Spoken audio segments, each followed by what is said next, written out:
Olá, tudo bem? Você que está vendo essa gravação, não sei quando, não sei em que data, não sei em que momento, mas bem-vindo, bem-vinda à nossa aula de redação, do grupo de redação e o tema da semana. O tema da semana, mais uma vez, um tema aí amplo, um tema bastante interessante. Mecanismos para a preservação do patrimônio histórico cultural brasileiro. Sempre fundamental, a leitura do comando com muita atenção. São mecanismos, né? Para o quê, Léo? Para preservar o patrimônio histórico cultural brasileiro, esse é o tema da semana. Novamente, texto 1, texto 2, texto 3, texto 4 e a proposta de redação. A gente vai começar com a leitura desse comando com muita atenção, que eu acabei de repetir novamente. Eu sempre friso a importância que vocês peguem uma canetinha, obviamente no Enem vai ser caneta preta e não caneta azul, marca texto e palavra por palavra, mecanismos para a preservação do patrimônio histórico cultural brasileiro, certo? Eu venho dizendo, né, repetidamente, que um tema de redação, ele tem três eixos, né? Eu vou repetir aqui rapidamente antes de fazer a leitura desses textos motivadores. O tema, ele tem três eixos, né? Eu digo que ele tem três eixos esse tema. Não, quais são os três eixos, né? Que eu tenho que destacar em qualquer um, em geral tem os três, mas às vezes aparecem só dois, ou aparecem só dois, né? Só um não tem como. Tem, pessoal, o centro, né, desse eixo, tá? Tem o centro dele. Eu tenho basicamente uma localização, e essa localização, esse local, pode ser tanto geográfico, né, quanto temporal. E nós temos aqui a minha indicação de argumentação. Então, aqui, eu tenho a minha indicação, né? Léo, como assim essa indicação? Aqui a indicação é a palavra mecanismos. Léo, o que que é mecanismos? Aí, novamente, o segundo passo, né, o segundo passo é nós listarmos isto aqui, né? Sinônimos, antônimos, hiperônimos, hipônimos, conectivos, elementos de coesão, seja quais eles forem, e palavras semelhantes ao tema, né? Então, mecanismos, Léo, o que que são mecanismos? São alternativas, são estratégias, são caminhos, são soluções, são intervenções, são meios, são medidas e são formas. Então, mecanismos é a palavra que no tema indica, como eu falei lá, indica o caminho a seguir, tá? A palavra intermediária, aí, o eixo central é preservação do patrimônio histórico cultural. O que vocês vão fazer? Sinônimos, antônimos, hiperônimos, hipônimos, conectivos, frases semelhantes desse tema. Preservação, o que que é? Proteção, a manutenção, resguardo, cuidado, a conservação, né, resguardo novamente, desculpe, salvaguarda, etc. Patrimônio histórico-cultural, o que que é, Léo? É herança, é legado, é herança histórica, é herança cultural, é legado histórico, é legado cultural, é conjunto de bens, sejam eles materiais ou imateriais, é tradição, histórico-cultura. O que que é brasileiro, Léo? Aqui, repetindo, mecanismos foi o quê? Foi a indicação. Preservação e patrimônio histórico-cultural foi o eixo central do tema. E brasileiro é a minha localização aqui, localização geográfica. E o que mais aparece no Enem é, de fato, a localização geográfica, aqui falando, obviamente, de brasileiro, mas às vezes aparece Brasil. Então, Brasil, nacional, Estado, pátria, nacional, nação brasileira, novamente, repito, brasilense e brasílico. Então, perdão pelos rabiscos ruins, a minha letra já não é tão boa fora do slide, mas aqui, então, eu vou pegar essa borracha, vou apagar toda a tinta do slide para ficar bonitinho, e tradicionalmente eu pego o marca-texto, né, o marca-texto amarelo, e faço isso aqui, palavra por palavra, para fechar, sinônimos, antônimos, hiperônimos, hipônimos, frases semelhantes ao longo de todo o texto. Entendido? Entendido. Então, vamos voltar aqui para os três eixos. Então, vocês perceberam que lá eu listei as indicações, eu listei o centro, que no caso o centro aqui é preservação do patrimônio histórico-cultural brasileiro, e o local é brasileiro, né? Então, só para deixar tudo bonitinho, tudo certinho, tá? Preservação do patrimônio histórico-cultural é o meu eixo central, e brasileiro aqui é o meu eixo local. Entenderam isso? Eu acho que ficou bem claro, e eu espero que vocês façam isso, né, nos textos de vocês aí, nos treinos de vocês. Vamos para o tema especificamente, texto 1. Texto 1 é um texto que aparece na Unesco, né, é um texto da Unesco, que fala do patrimônio mundial no Brasil, né, e cabe salientar que nesse tema existe uma série de palavras diferentes. Então, vocês vão ver que existe o patrimônio material, o patrimônio imaterial, existe o patrimônio mundial, existe o patrimônio arqueológico, existe o enfim, tem várias formas de vocês significarem esse tema, tá? Mas, enfim, deixamos isso mais adiante.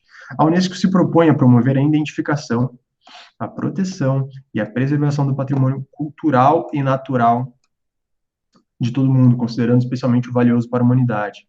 As relações com a salvaguarda, então aqui já listei a palavra-chave lá, do patrimônio cultural tangível e intangível do Brasil, ou seja, que a gente pode medir, o que a gente não pode medir, podem ser as principais referências para as políticas nesse campo.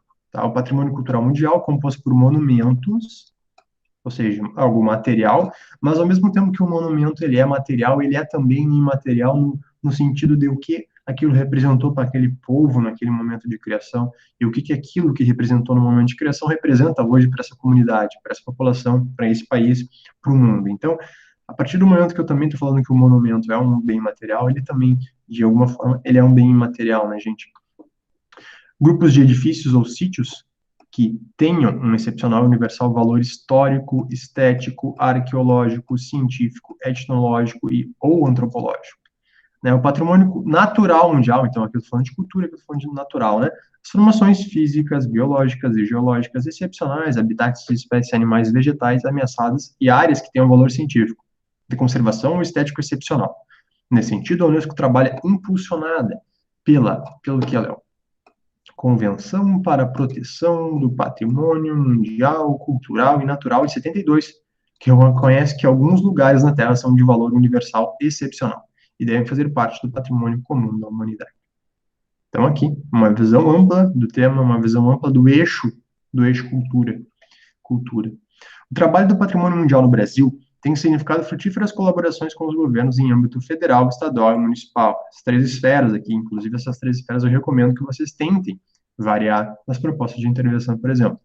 Não colocar só no âmbito federal, tentar colocar no âmbito municipal ou estadual, que muitas vezes esse âmbito municipal e estadual consegue agir de uma forma mais interventora no problema. Atualmente, o país conta com 19 bens inscritos na lista do Patrimônio Mundial, pelo seu valor excepcional e universal para a cultura da humanidade. Entre as principais atividades da Unesco no Brasil, destaca-se a implementação da Convenção do Patrimônio Mundial, a qual o Brasil aderiu em setembro de 77.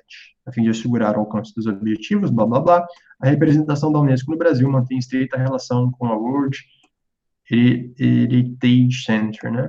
Centro do Patrimônio Mundial da Unesco, visando a implementação de ações, blá, blá, blá, blá, blá. Tá. Texto 2. Aqui o texto 2 é um texto do IPHAN, tá? Um texto do IPHAN, que é o Instituto do Patrimônio Histórico Artístico Nacional, que foi criado no ano de 1937, na era Vargas, tá? Pelo presidente Getúlio Vargas, em que o que isso significa, né? Os conceitos que orientam a atuação do Instituto têm evoluído, mantendo sempre relação com marcos legais. Tá? A Constituição de 88, em seu artigo 216, que a gente vai ver em breve, tanto 215 como 216 são os dois artigos da Constituição que falam sobre cultura, sobre bem material, Então, definem, pessoal, ali, ó, patrimônio cultural, tá? Como formas de expressão. Então, assim, ó, formas de expressão, e há diversas formas de se expressar, né? Criar, fazer e viver. Então, percebam aqui, por que eu coloquei isso como texto motivador 2? Na verdade, texto 2 da coletânea, né, do texto motivador. O quão amplo são essas definições de patrimônio, né? Quão amplo são. Também são assim? Peraí, Léo, mas falou que é amplo, mas o que isso significa? Porque se é um tema amplo, existe uma abordagem ampla que vocês podem realizar, ou uma abordagem mais específica a partir do que vocês quiserem, né? Então, é só um cuidado, né, na questão da leitura do comando de redação, com muita atenção para não fazer fuga não tangencial ao tema. Também são assim reconhecidas as criações científicas, artísticas, tecnológicas, as obras, objetos, documentos, edificações e demais espaços destinados às manifestações, né? Então, aqui está falando do espaço, né? Do espaço destinado para justamente esses tipos de expressão, de criação, do fazer, do viver. E ainda conjuntos urbanos e sítios de valor histórico, de valor paisagístico, de valor artístico, de valor arqueológico, de valor paleontológico, de valor ecológico, de valor científico.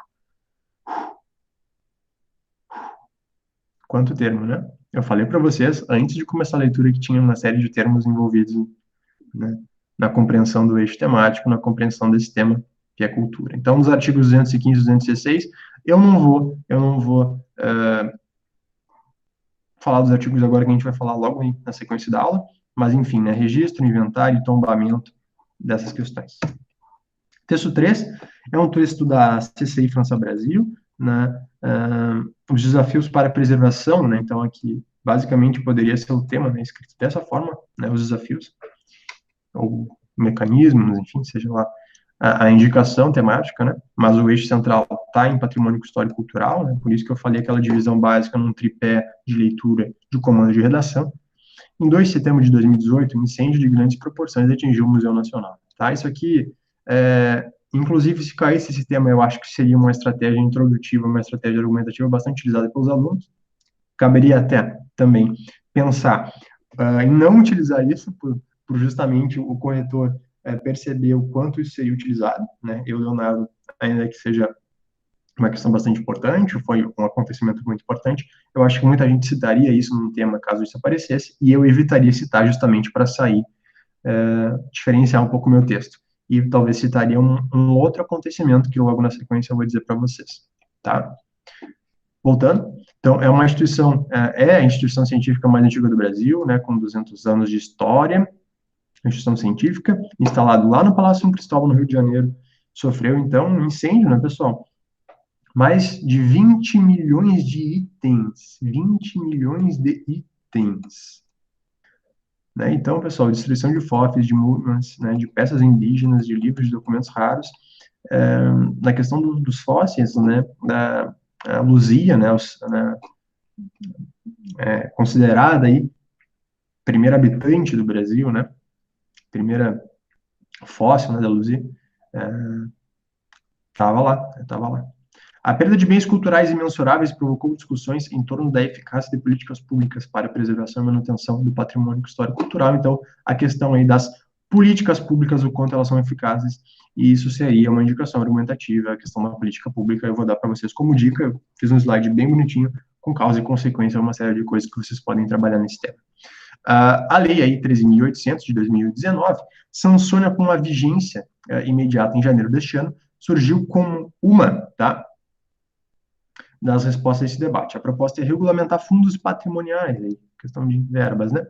Fundos patrimoniais constituídos por doações de empresas e pessoas físicas. Olha só, pessoal. Empresas e pessoas físicas. Né? Programas e projetos que contemplem interesse em bens públicos. A medida destaca-se por estabelecer parâmetros de governança e transparência que permitiria ampliar a atração de recursos do setor privado. Aqui também seria uma indicação argumentativa, e já adianto aqui, porque eu não tratei na aula, não vou comentar com vocês a questão privada aqui, de uma forma ampla, mas menciono que, diante também dessa questão da ineficácia do Estado perante, né, todo o patrimônio histórico-cultural do Brasil dar conta disso, né, até pela questão que a gente vai discutir também, da redução dos aportes financeiros, né, dos cortes de verbas destinados a essas questões, cabe aqui a inserção também no setor privado, né? E de que forma o setor privado também pode se beneficiar com esse estímulo aí, certo? E o texto 4, para fechar esse início da aula, esse início da leitura do texto motivador, é uma campanha interessante do governo de Minas Gerais. Para quem não sabe, em Minas Gerais é o estado do Brasil, um estado que tem muito patrimônio material e imaterial, né, justamente pela questão que vocês sabem da história aí, a gente tem ciclo do ouro, né, ciclo dos diamantes, então a importância, né, de Minas, né, das estradas de ferro, né, de Minas Gerais, certo? Ei, você aí, né, fazendo aquela marchinha do carnaval, e você aí, não deixe de preservar os bens culturais de sua cidade durante o carnaval, né? Certo? Certo, certo, certo, certo. Então, para além da redação, discussões necessárias, e aqui é uma pergunta que eu me fiz enquanto eu preparava a aula, quando eu preparava a discussão do tema. Será que esse tema vai cair? Levando em consideração, Enem 2019, caiu a questão do cinema, é, a questão do acesso, né? Será que vai cair novamente um tema cultural? Não sei. A tendência é até que não caia. Porém, a gente não pode duvidar da mente desses caras. E o que importa é que você saibam manejar a questão histórica, cultural, né? Aqui eu estou falando de uma aula que vai ser baseada em patrimônio histórico-cultural brasileiro, mas isso é importante para vários textos e essa aula é importante porque eu estou falando de cultura brasileira, estou falando de herança brasileira, estou falando de repertório sociocultural brasileiro. Inclusive, competência 3 fala lá, né? Repertório sociocultural produtivo. Então, a gente está falando aqui de repertório que pode ajudar vocês em muitos temas. Entendido? Entendido. Tema aberto ou fechado, para onde eu vou, Léo, para onde eu vou aqui é um tema que ele tem, né, uma abrangência grande também, mas ao mesmo tempo ele tem, né, uma indicação, que é para vocês falarem do patrimônio histórico-cultural brasileiro, e a partir daí vocês escolhem as medidas para esse tema. Léo, mas é medida, então eu tenho que fazer todo o meu texto dando proposta de intervenção, resposta não. Proposta de intervenção, desde parágrafo de conclusão. É claro que você pode indicar a questão da proposta de intervenção no final, ali, no fechamento conclusivo, que eu menciono, um fechamento interventor, né, no final do desenvolvimento, mas recomendo até que deixem isso mais para o parágrafo lá de conclusão. Quem sabe ali no desenvolvimento 2, né, na finalização do desenvolvimento 2, indicar que tu vai fazer a proposta, ou no fim da introdução, tu vai colocar lá que diante dessa discussão, né, medidas são necessárias para mitigar a questão, para mitigar a problemática, para discutir essa problemática. Então, tem alunos que gostam de fechar a introdução, né? Depois da estratégia introdutiva, depois da expansão, depois da tese com argumentos, fechar ainda, fazer uma conclusão um pouquinho mais robusta, diante dessa problemática, medidas são necessárias para mitigar essa questão. Tem alunos que não gostam de fazer isso, mas ao mesmo tempo gostam no final do desenvolvimento 2, mas principalmente do 3, no 3 fazer o link já para a conclusão da proposta de intervenção, que também é possível. Vocês são livres para escreverem o que quiserem. Essa redação fala sobre patrimônio histórico cultural. Primeira coisa que eu tenho que falar com vocês é o que é isso. E quando eu falo o que é isso, esse o que é válido para qualquer redação. É válido para qualquer redação. Vocês têm que se perguntar, inclusive é uma forma de iniciar o texto, né, gente? A questão de definição, definição. Não, aqui está um PEF, né, mas é um def. Definição de tema, definição, né, do eixo temático, é uma forma de estratégia introdutiva baseada em definição, né? Então, poderia ser utilizado o conceito de o que é patrimônio histórico-cultural brasileiro, o que isso representa, o que isso significa. Tá? Então, questionem o comando, tá? Questionem o comando. Isso é um exercício interessante. A Constituição Federal de 88, tá? Ali, ó. Título 8, capítulo 3, seção 2. É tão bonitas essas divisões, né? Tão didáticas essas divisões. Ó, da ordem social, da educação, da cultura, do desporto, da cultura. Artigo 215, é isso que importa. O Estado garantirá a todos o pleno exercício dos direitos culturais e acesso às fontes da cultura nacional e apoiará e incentivará a valorização e a difusão das manifestações culturais, artigo extremamente vinculado ao tema. E prestem atenção nos verbos, ó. Garantirá a todos, o pleno exercício dos direitos culturais e acesso às fontes de cultura nacional, e apoiará e incentivará. Então, garantia, é acesso, é apoio, é incentivo, é difusão. Então, a importância aí dos verbos, né? Virou até uma carinha, ó, pessoal. Uma carinha com aqui poucos cabelos na testa. Vocês no vestibular.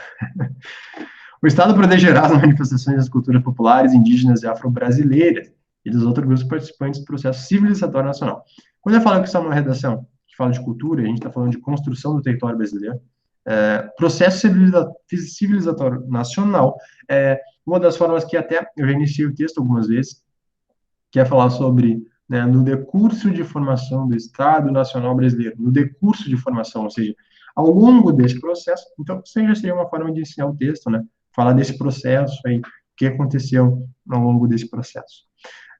Aqui, ó, 2, a lei de Esporá, sobre a fixação de datas comemorativas de alta significação, né? Então, é a questão das datas. Beleza? Beleza, artigo 215 da nossa Constituição, o artigo 216 da nossa Constituição, são os dois artigos extremamente ligados aí para qualquer tema de cultura, vocês podem citar esses dois artigos, O que diz o artigo 216? O que diz o artigo 216? Constituem patrimônio histórico-cultural brasileiro, que ele vai dizer o que é isso, né? Os bens de natureza material e imaterial, tomados individualmente ou em conjunto, portadores de referência à identidade, à ação, à memória dos diferentes grupos formadores da sociedade brasileira, nas quais incluem as formas de expressão, os modos de criar, fazer e viver, as criações científicas, artísticas e tecnológicas, as obras, objetos, documentos, edificações, demais espaços, conjuntos urbanos, sítio, valor histórico, paisagístico, artístico, arqueológico, blá, blá, blá, blá, blá, blá, né?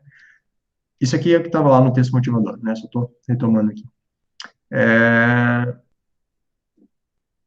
Sítios de valor histórico, sítios de valor paisagístico, sítios de valor artístico, sítios de valor arqueológico, sítio de valor paleontológico, sítio de valor ecológico, sítio de valor científico. Credo, que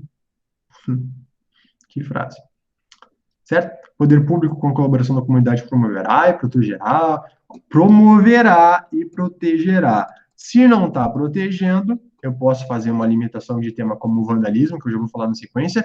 Se não está protegendo, logo, um dos argumentos pode ser ineficácia do Estado. De que forma eu posso fazer isso? Quem sabe o setor privado, em parceria? Pronto. Um parágrafo pode estar feito aí. Por meio de inventários, registros, vigilância, tombamento, desapropriação e de outras formas de acautelamento e preservação. Cabem à administração pública, na forma da lei, a gestão da documentação governamental e as providências para franquear sua consulta quanto dela necessita. Ok. A lei estabelecerá incentivos para a produção e conhecimento de bens e valores culturais. Incentivos, ó, para a produção e conhecimento de bens. Ok. Os danos e ameaças ao patrimônio cultural serão punidos na forma de lei. Punição. Será que quem está cometendo os delitos estão sendo punidos? Ficam tombados todos os documentos e sítios detentores de reminiscências históricas de antigos quilombos. Beleza, Léo, beleza. Então, aqui eu tenho o artigo 216, que fala sobre a questão da natureza material e imaterial, que poderia ser citado em vários temas de cultura, não somente esse, né, Léo? Por isso que está perdendo, não está perdendo, está investindo um pouco de tempo na leitura do artigo 216. E o artigo 215 fala sobre a segurança, né, a segurança do Estado perante a sociedade, né, em relação à cultura. Beleza? Então, atenção, a gente fala aqui sobre o que é um bem material e o que é um bem imaterial. Né? A diferença, obviamente, está na palavra material. A gente pega imaterial, às vezes não existe algo que se pegue, mas é uma herança cultural, muitas vezes passada de geração em geração. O que isso representa para essa comunidade, né, gente? Quando eu falo de cultura, né, que eu estou falando de bens, né, de história, de cultura material e imaterial. Mas quando eu falo de cultura, eu estou falando de brasileiro, lembrem, o tema, a educação é brasileira, no Enem provavelmente pareceria a questão do Brasil. Estou falando de cultura indígena, estou falando de cultura portuguesa, estou falando de cultura europeia, estou falando de cultura africana. E a miscigenação, né? A miscigenação dessas culturas na formação do nosso território, na formação do nosso patrimônio. Né? Inclusive, aqui poderia ser uma estratégia introdutiva, com uma rápida contextualização histórica da formação histórico-social brasileira. Léo, o que é um patrimônio imaterial, já que tu falou, né? Segundo o IFAM, o patrimônio imaterial e patrimônio imaterial. Perdão, aqui eu coloquei, eu até passei o slide para ver se eu tinha. Patrimônio material, tá, queridos?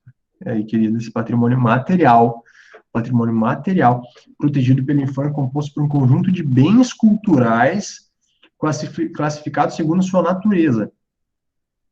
conforme os 4 livros do tombo, ó. Arqueológico, paisagístico, etnográfico, histórico, belas artes e das artes aplicadas. Pessoal, o IFAM, né, que é o Instituto, né, de Patrimônio Histórico Artístico Nacional, que a gente fez a leitura lá do texto motivador, não vou falar especificamente do que é o IFAM, como é que ele nasceu, porque a gente já falou lá da questão Vargas, vocês não precisam se aprofundar tanto assim, a gente já está aprofundando bastante aqui. Mas existem livros, né, existem livros de todos os patrimônios,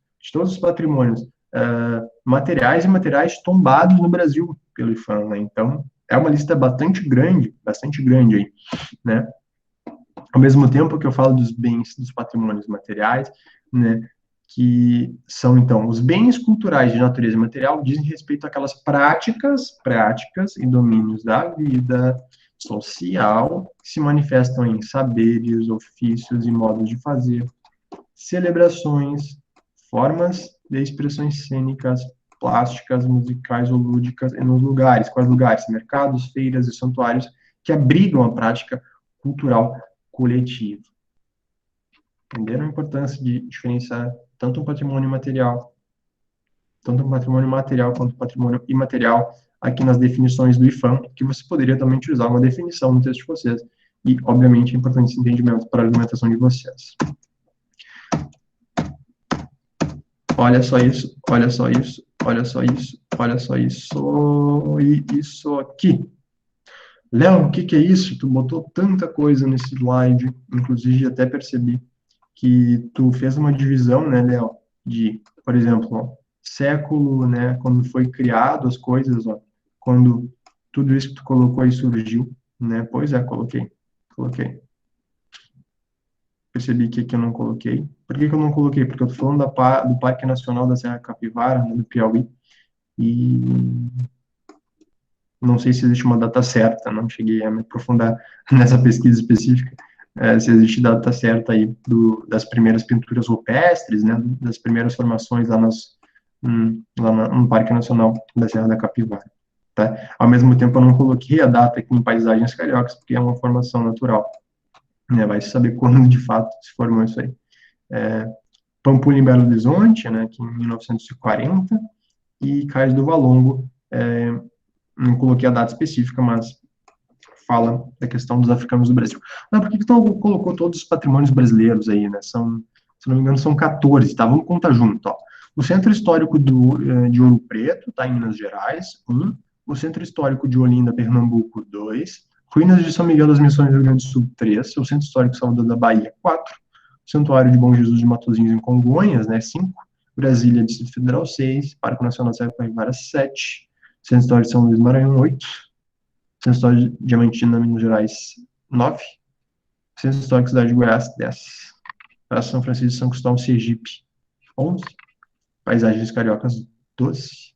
Pampulim, Belo Horizonte, Minas Gerais, 13. Então, fechamos 14, como eu tinha chutado, 14 patrimônios brasileiros, segundo a Unesco, né? Aqui eu coloquei só à direita, ó, aqui à direita, coloquei alguns exemplos que vocês poderiam citar de uma forma bem rápida, assim, para contextualizar, talvez até fazer uma contraposição de um auge, né, de valorização material, né, de um bem, né, da criação imaterial e material disso, né. Então, a Aleijadinho, Manuel da Costa Taíde, Mestre Taíde lá, em Minas Gerais, o quanto foram importantes, né, nessa criação das igrejas, da questão, toda a arquitetura, né, que foi realizada, a questão dos portugueses em Olinda, a nossa cultura portuguesa, padres jesuítas e índios guaranis, e como foi essa relação, né? A conversão de culturas em Salvador, a questão da miscigenação em Salvador, né, gente? A questão dos indígenas, europeus, africanos, na primeira capital do Brasil, o quanto existe miscigenação na Bahia, né? É muito interessante isso. Aleijadinho novamente aparece aqui, ó, em Congonhas, Minas Gerais.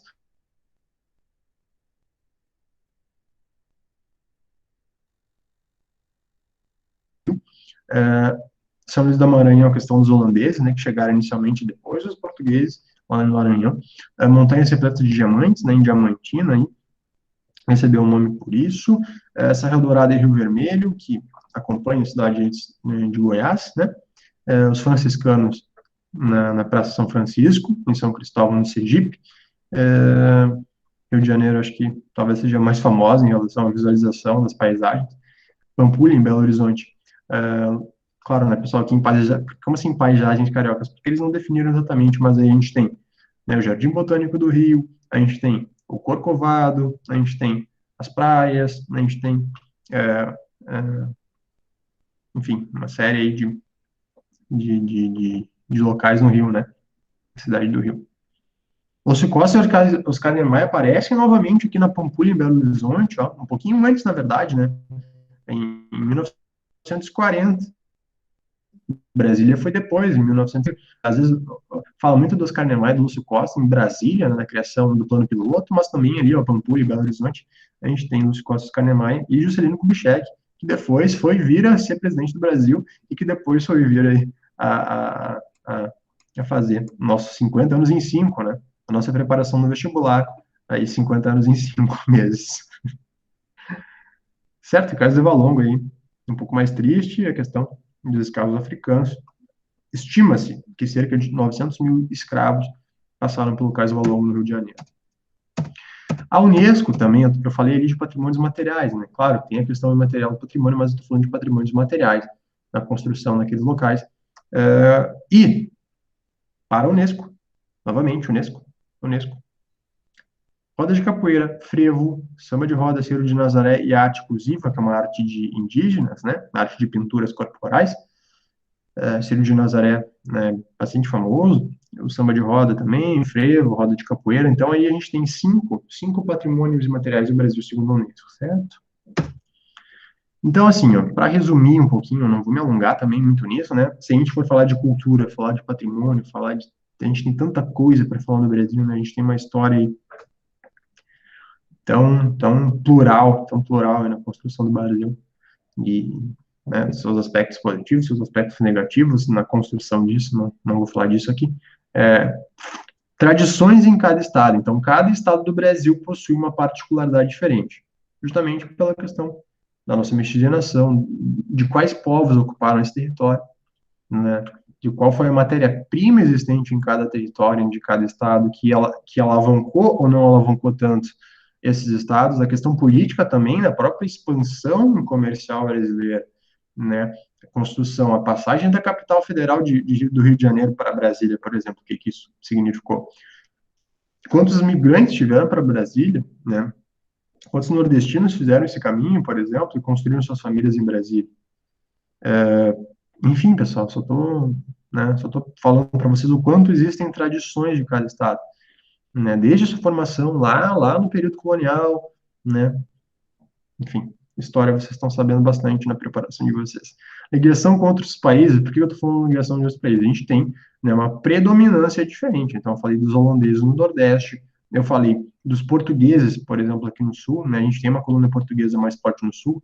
Da mesma forma, a gente tem uma colonização mais italiana, por exemplo, na Serra do Estado do Rio Grande do Sul, uma colonização também alemã aqui no Rio Grande do Sul. Então, cada estado tem uma particularidade.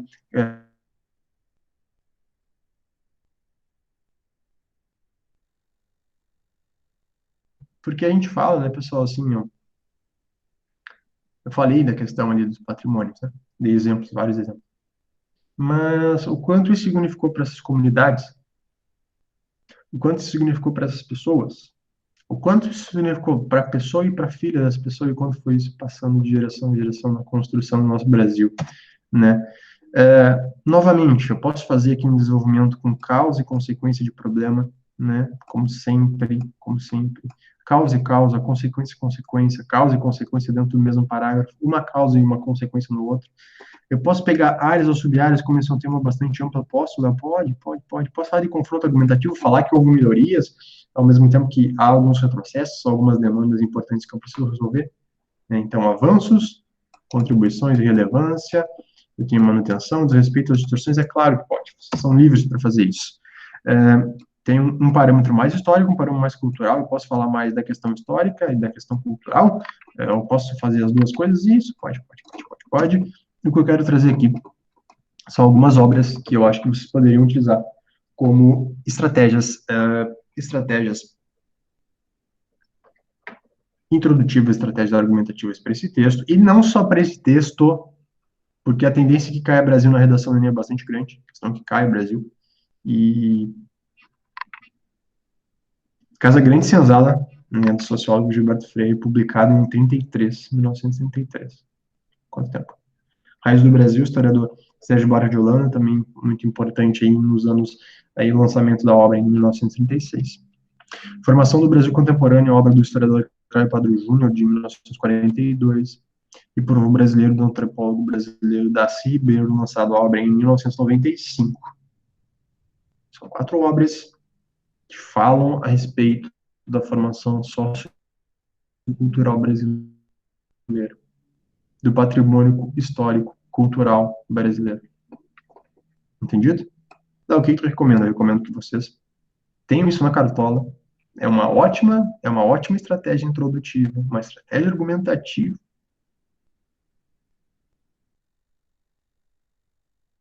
Dica. Tem filmes e séries que eu posso usar nessa redação, tem alguns, né?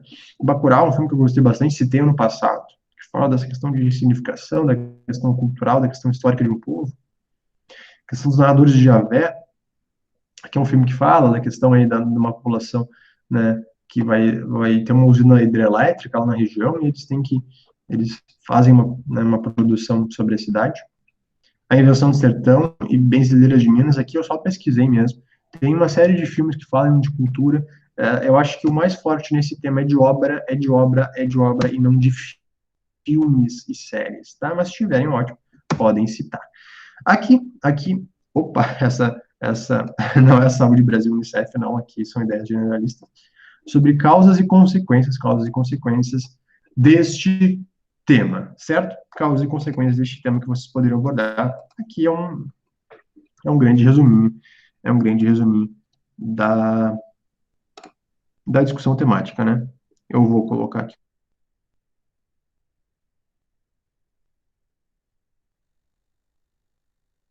em um parágrafo ou em outro parágrafo no D1 e ou no D2, enfim. Falta de educação, né? Como assim falta de educação? Falta de educação das pessoas perante ao patrimônio, perante a depredação do patrimônio, então eu tenho uma causa com uma consequência. Aqui eu puxo mais a causa em cima, tá, gente? Puxo mais as consequências embaixo. Novamente, vocês podem escolher uma e aprofundar a discussão.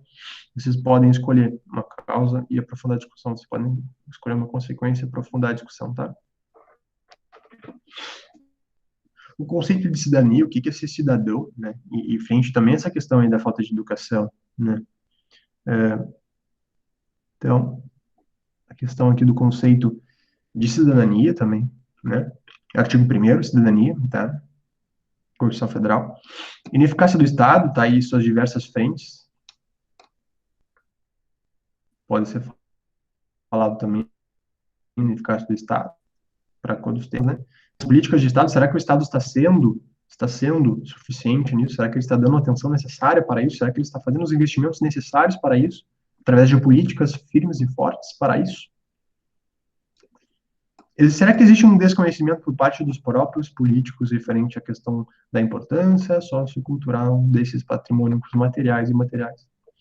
Um desconhecimento não só por parte dos políticos, mas por parte da população. Será que a população, de fato, considera isso importante sei lá, investe nisso? Faz passeios por aqui, no nosso território? Ou será que vão para outros lugares? Desvalorização. Desvalorização do quê, Léo? Desvalorização da própria cultura, né? Então, desconhecimento e desvalorização da própria cultura. A gente, né, brasileiro, você que está vendo, língua portuguesa, vai fazer o Enem, né, brasileiro, a gente valoriza, a gente valoriza mais do que a gente fala, mas o Brasil é muito ruim. O Brasil é muito ruim. Algumas consequências, a gente tem a degradação e a depredação desses patrimônios, né? No caso aqui, mais material, né?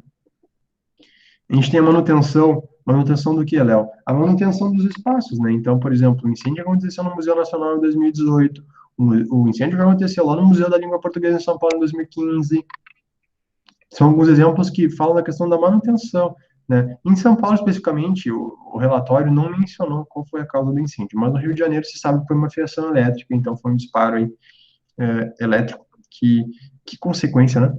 Que consequência, quantidade de itens, perdidos aí.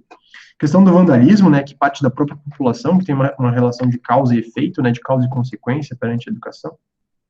O superadiamento de órgãos é uma consequência da questão das políticas de ineficácia do Estado, né? As perdas de profissionais, como assim perda de profissionais, Léo?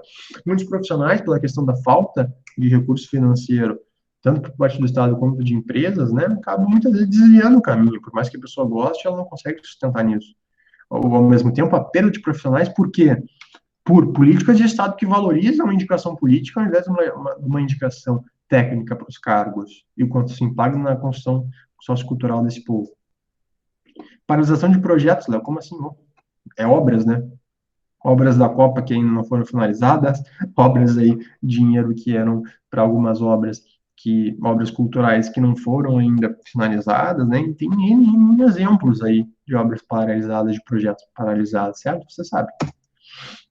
Então, eu já disse, né? Dois monumentos aí que sofreram com ação em, né? Beleza? Incêndio no Museu Nacional e incêndio no Museu da Língua Portuguesa de 2015. Aqui eu poderia falar também, fazer um recorte lá no eixo temático, do subtema, microtema e tal, questão do vandalismo, né? A questão da educação, poderiam ser chaves aí, como eu mencionei aqui anteriormente, na questão de causa e consequências, poderiam utilizar uma série aí, essa série de questões do texto de vocês, certo? Entendido isso aqui? Essa slide é bem importante. Tá? Eu trouxe aqui a pesquisadora, essa Raquel Homick, tá? Ela é uma arquiteta e urbanista formada na Universidade de São Paulo, nascida e criada em São Paulo, né? É uma especialista no assunto, no que tem de cidade, né? No comportamento indivíduo e cidade, o que isso significa. Ela fala aí sobre vandalismo, ela fala sobre cidade, na verdade. Ela tem um livro que é chamado O que é Cidade, tá?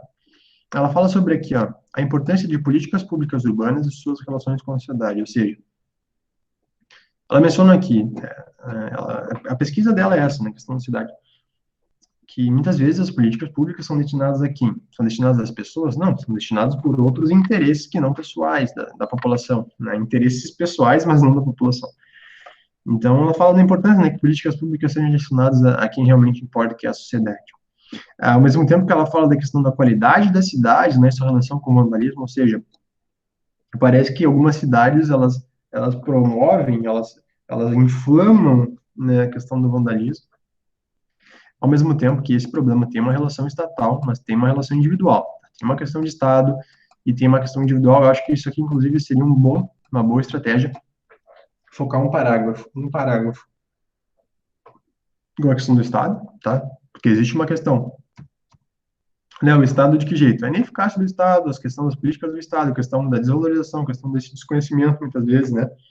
Mas tem o indivíduo também, né, como a questão da falta de educação, a questão do conceito de cidadania, a questão do vandalismo, né, o Estado, ainda voltando à questão de escateamento de órgãos por parte do Estado, perda de profissionais também como uma questão individual, mas também uma questão de Estado, paralisação do projeto, uma questão de, entendeu? Então, tem um viés mais individual e tem um viés mais de Estado para essa problemática. E isso acontece em vários temas, né? Isso é uma organização mental que pode ser feita para vários temas que vocês têm aí na mão de vocês. Educação, óbvio, né? Formação do indivíduo, como é que o indivíduo está sendo formado, né? O que se impacta ou não nessa valorização, na valorização e na depredação, né? São duas coisas diferentes, né? Léo, isso não existe. Existe sim aí. Isso aqui é uma notícia do Estado de Minas de 2017. Olha só. Pessoal, Pampulha, tá? Belo Horizonte. Niemeyer.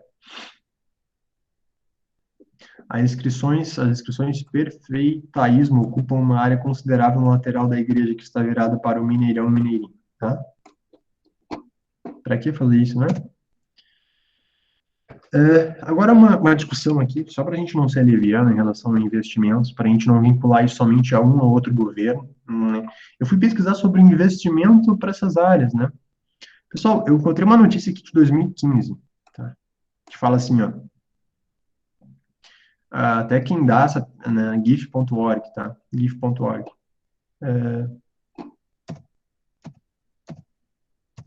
Pessoal, faça uma correção, tá? Não é 2015 isso aqui. Sabe que ano é isso aqui? Essa pesquisa aqui? 2003. 2003. talvez 2005, mas é antes, tá? Não é essa data aqui. Eu confundi porque essa primeira notícia aqui que eu estou falando especificamente do governo, com corte de verbas, de congelamento de verbas, é de 2015. Depois eu trago uma notícia de 2017, depois eu trago uma notícia de 2019, só para mencionar que a questão do contingenciamento de verbas é algo que vem há muito tempo no Brasil. E essa desvalorização parece que não é algo somente de uma outra pessoa, parece que é algo constante, algo que persiste e que precisa ser combatido. E por isso poderia ser um tema de redação. Nas palavras, tá? Da diretora do IFAM na época, a diretora do IFAM na época disse isso: preservação do patrimônio cultural do país requer mais investimento. Quase 20 anos, isso aí. 15 anos, 20 anos. Fator econômico, conscientização da sociedade e detentores desse patrimônio, ou seja, existe um fator econômico que corrobora para isso, mas também tem a questão da conscientização da população. Então, novamente, fator econômico advém do Estado, mas também pode, né, melhorar através das empresas privadas. Tem a questão da conscientização, que aqui é uma questão mais individual. Obviamente, questão individual, o Estado pode agir? Pode, mas aqui eu não gosto de fazer só redação baseada em Estado, tá? Ainda que a maioria dos problemas estão relacionados aqui, mas eu acho que o indivíduo, a gente tem que falar disso, o indivíduo, muito responsável por muita coisa que acontece no nosso país, né? Educação como caminho para que cada cidadão brasileiro reconheça, preserve e se aproprie. Diferença cultural. Conheça, preserve, se aproprie da sua herança cultural. A gente já falou de herança no início da aula, falamos aí disso aí. 2015, ó. Relançado 3 vezes nos últimos 5 anos, Programa de Aceleração do Crescimento PAC Cidades Históricas, tem execução PIF em 2015 e pode sofrer novos adiamentos por causa de cortes no orçamento da União. Das 93 obras incluídas no programa voltadas para a recuperação de bens históricos em Minas Gerais, 85 estão em ação preparatória. Fase anterior ao processo licitatório, ou seja, tem uma ação preparatória, aí depois tu faça pelo processo licitatório, para depois sair do papel. Segundo o Ministério do Planejamento, nenhuma obra foi concluída até agora. 2 estão em andamento, a restauração da Casa do Conde de Santa Maria, em Belo Horizonte, que é onde é hoje, né, onde é aí o local instalado do IFAM. E restauração da Igreja Matriz de Nossa Senhora da Conceição, Ouro Preto, 5 em fase de licitação do projeto e uma contratação da obra. Ou seja, aqui está resumindo, ano de 2015, 5 anos atrás. Existe uma paralisação dos processos, né? Os processos são demorados, há muita burocracia, a falta de investimento, aí, ó, em 2017, aqui. O corte de recursos públicos proposto pelo governo federal pode prejudicar a conservação e restauração do patrimônio histórico. De orçamento inicial PAC, cidade histórica, de 250 milhões, está previsto um empenho de apenas 56,7 milhões, ou seja, mais de 70% foram bloqueados. As informações foram confirmadas pela assessoria do Instituto Patrimônio Histórico Internacional e foi em Brasília. Ah, Léo, mas isso também continua. Em 2019, segundo o projeto de lei orçamentário, o órgão sofrerá, caso haja aprovação do Congresso, uma das reduções de recursos mais drásticas a pasta em 2020. Então, aí, ó, uma perda de 72%, indo de 230 para 66 milhões, né? Foi muito perto aí, 250 bilhões, 56,7 milhões, 230, 266. A área designada como cultura é um documento aponta redução de 1,8 bilhão para 1 bilhão, tá? Então, uma reduçãozinha aí. O IFAM sozinho recebeu uma lei orçamentária anual, blá, blá, blá, 506 milhões, que apareceram diminuídos para 304 milhões de projeto para o ano que vem. Desse, a maior parte se destina a gastos administrativos. Ai, ai. Para aplicação dos projetos de preservação, incluindo isso aqui, 600 mil imóveis históricos, serão apenas 56 milhões. Ou seja, né, existe uma deficiência de verba, contingenciamento de verbas, poderia ser uma argumentação de vocês. Aí você me pergunta assim, Léo, peraí, me diz uma coisa, digo. Por que tu colocou esse monte de dado aí, de contingenciamento de verbas? Porque assim, ó, vocês podem fazer uma estratégia argumentativa, fazendo do artigo 215, 216, falar que ainda que exista isso na nossa Constituição, o Estado é ineficaz em garantir isso em pleno direito. Isso pode ser comprovado, por exemplo, em matéria publicada ou em como foi visto o corte nesse ano, como foi visto o corte nesse ano, como tem sido visto os cortes nos últimos anos. Beleza? Então, a redação do Enem, queridos e queridas. É mostrar que o problema existe, argumentar que o problema existe e provar que o problema existe. O dado prova. O dado prova. Tem uma questão também que é indicação política, né? Essa notícia aqui é do Diário do Nordeste também, em 2019. Tem algumas publicações que eu utilizei, Diário do Nordeste na aula. Ouro Preto, Brasília e Cidade de Goiás tem em comum aí, ó, o título de Patrimônio da Humanidade dado pela Unesco, como eu já mencionei na aula, que Ouro Preto tem, Brasília tem, Cidade de Goiás tem, né? Centro Histórico de Goiás, Centro Antigo de Goiás. A partir deste mês, em Brasília, obviamente, plano piloto e Ouro Preto pela questão toda que eu falei de Aleijadinho, né? Mestre Ataíde. A partir desse mês, algo mais, as unhas, gestão do seu patrimônio histórico foi entregue a profissionais sem experiência alguma no ramo. Também posso fazer baseado no parágrafo, falando disso, falando da questão de indicação política, da questão que é falta de profissionais qualificados, muitas vezes que a gente coloca profissionais sem experiência no setor e etc., porque é justamente por uma questão política. Aqui, participação das empresas privadas, por que eu coloquei isso aqui junto com o incêndio, né? Será que as empresas privadas poderiam participar de alguma forma aqui, né? Para que não aconteça isso mais vezes? De que forma as empresas privadas podem participar aqui dessas outras questões, dessa falta de investimento? Então, poderia ser mais uma discussão. Aqui eu trago Nelson Rodrigues, grande autor brasileiro aí, né? Uma série de livros publicados, uma série de crônicas publicadas. Complexo vira-lata, né? O que é complexo vira-lata? Isso aqui foi uma expressão que surgiu na década de 50, 1950, quando o Brasil perde a Copa do Mundo, né? O Brasil perde a Copa do Mundo. Aí Nelson Rodrigues falou assim, ó, por complexo de vira-lata,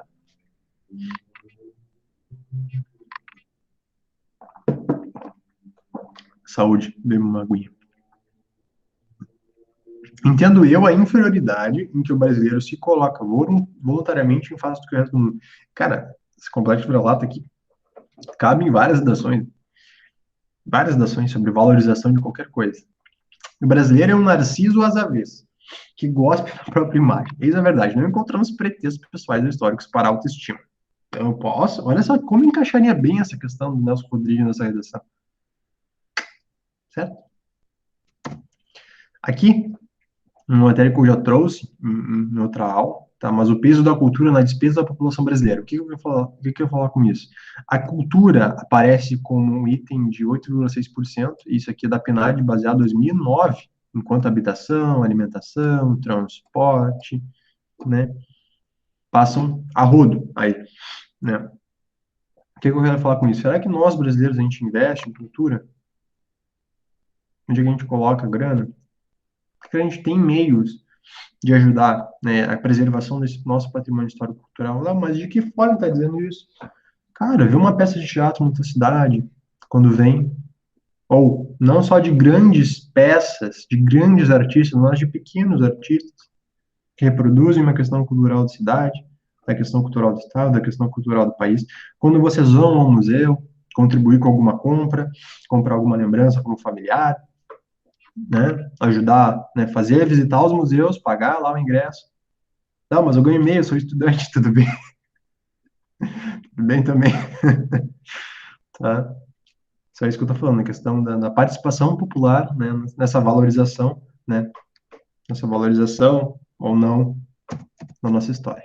Os artigos, vamos fechar, vamos encerrando a aula, vamos partindo para a parte final aqui. O que vocês poderiam citar como estratégia argumentativa, além de tudo que eu já falei? Os artigos 215, que fala mais sobre a garantia do Estado, né, dos plenos exercícios dos direitos culturais e acesso às fontes de cultura nacional, apoiará, incentivará essas valorizações, né, patrimônio material e imaterial, que é falar no artigo 216, o Código Penal, especificamente, aqui é uma informação nova, no artigo 163, ele fala sobre destruir, inutilizar ou deteriorar a coisa alheia, né, dano qualificado. O que é o dano qualificado?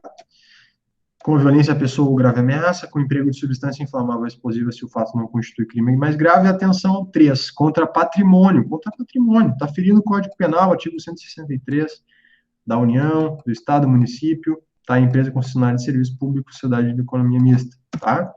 Por um motivo egoístico ou com prejuízo considerável para a vítima, pena, detenção de 6 meses a 3 anos, e multa, além de pena correspondente à violência. Então, tá falando aqui, ó, item 3, ó, contra o patrimônio, né? Assim como teve aquela pichação que eu mostrei na imagem, né? Artigo 163 do Código Penal e artigo 125 e 126 da Constituição Federal. Visando a ineficácia do Estado, obviamente eu poderia citar aí os contratualistas, né? John Locke, Jean-Jacques Rousseau, Thomas Hobbes, né, nas obras de Leviathan, Contrato Social, Segundo Tratado do Governo Civil, Espíritos da Lei, Charles Montesquieu, a questão do fato nele que as instâncias governamentais não conseguem garantir aí os problemas, não de saúde pública, perdão, tá, mas os problemas aí de cultura. Então, percebem. Eu estou falando de divisão da ineficácia do Estado, é só mudar o termo, muda para a saúde pública, muda para a cultura, muda para a educação, muda para a vítima de violência, muda para a questão da agricultura, muda para... Certo? Teóricos, tá? Quais teóricos eu poderia utilizar nessa redação? O empirismo britânico, John Locke, no conceito de tabula rasa, eu já trouxe em outra aula aqui faz um tempo, mas trago novamente, ele contraria a questão do inatismo, né? Como assim a questão do inatismo? Que tu já nasce predisposto ali e tal. O John Locke, ele fala que as crianças, né, são tabula rasa, e a questão da tabula rasa cabe para vários temas, né? Para vários temas, né? Vários temas.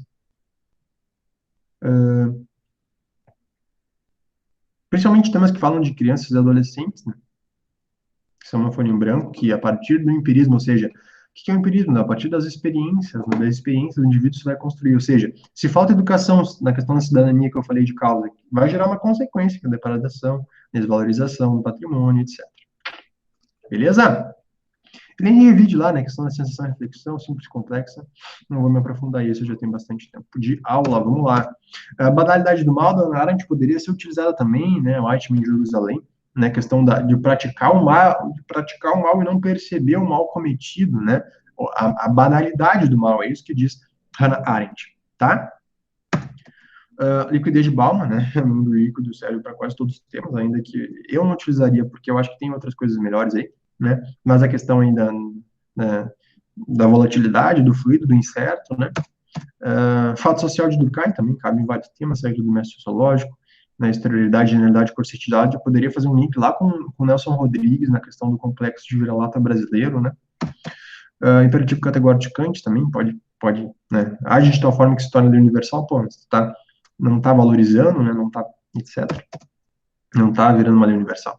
Utilitarismo também, ações boas, ações más, né? Ações boas e ações más também, com Sócrates, né? Bem é o caminho que a razão apontava, né? De acordo que eram boas, belas e justas todas as coisas que eram verdadeiras. Já o mal é a ausência da sabedoria, de modo que ninguém agiria mal por vontade, e sim apenas por ignorância do que seria o verdadeiro bem. Já pensou no teu texto isso? Já pensou? Violência simbólica de Bourdieu, aí, ó, violência sim com ação física, com foco em danos morais e psicológicos, né, a questão aí de uma violência simbólica, não uma violência física, né. E a escola, né, o papel central da escola, né. Isso aqui eu tirei da aula de violência, se vocês lembrarem, a questão da violência nas escolas.